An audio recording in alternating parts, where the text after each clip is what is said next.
जो व्यक्ति मुक्ति के मार्ग में, जैसे बुद्ध ने मुक्ति का मार्ग अपनाया था, इस प्रकार जिसने भी मुक्ति का मार्ग अपनाया, जिसने भी त्याग का मार्ग चुना है, वह व्यक्ति अमर हो गया है।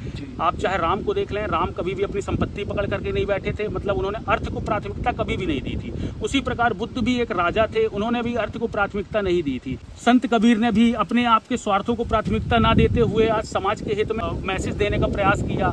इसी प्रकार गुरु नानक देव जी हैं, उन्होंने समाज की रक्षा करने के लिए अपना बलिदान तक दे दिया। तो ऐसे बहुत से योद्धा रहे हैं जिन्होंने अपने व्यक्तिगत स्वार्थ का महत्व ना देते हुए सार्वजनिक हितों में अपना बलिदान दिया है, और ऐसे ही व्यक्ति को आज अवतार या भगवान के रूप में जाना जाता है। तो ऐसे ही व्यक्ति अमर रहते हैं। जैसे यदि आप समाज में बात करें, यदि हम अपनी अमरता की बात करते हैं, तो हम लोगों को जो मानसिक धारणा रहती है कि हम अपने नाम का घर बनवा दें, अपने नाम का कोई पेड़ लगा दें, ये हमारी विचारधारा इसीलिए है ना कि हमारे जाने के बाद भी कोई हमारा नाम लेते रहेगा।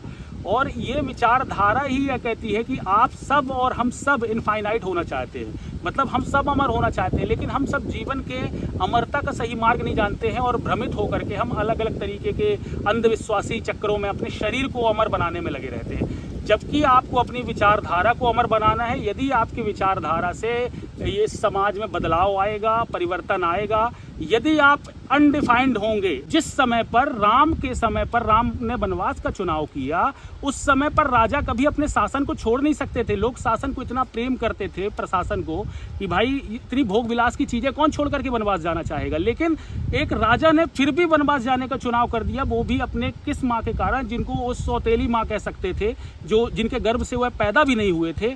तो इसी को कहा जाता है, जब समाज में आप एक अनडिफाइंड कार्य कर लेते हो, क्योंकि भगवान को तो अनडिफाइंड कहा जाता है ना। जो चीज़ डिफाइंड है, जो चीज़ एक सिस्टम के अकॉर्डिंग चली आ रही है, वो भगवान तो हो ही नहीं सकता। इसीलिए जब भी कोई सिस्टम क्रिएट हो जाए तो आपको समझना चाहिए कि ये भगवान तो नहीं हो सकता। इसीलिए जो चीज़ अनडिफाइंड हो, जो समाज के विपरीत जाकर के भी समाज को सुधारने की क्षमता रखे, उसी व्यक्ति को भगवान का दर्जा मिलता है, और ये इतिहास में ये चीज़ बनता है, और उसी व्यक्ति को अमरता प्राप्त होती है। तो अमरता का मार्ग केवल यही है कि जीवन में एक सच्चे संघर्ष का चुनाव करें, और जिस संघर्ष की सहायता से आप बहुत सारे लोगों की आबादी को लाभ पहुंचा सकें। और अगर आप ऐसा करने में कामयाब होते हैं, तो वही जो समूह होगा आने वाले समय में आपके गुणगान करेगा, और आप अमर हो जाएंगे। यही अमरता का मार्ग।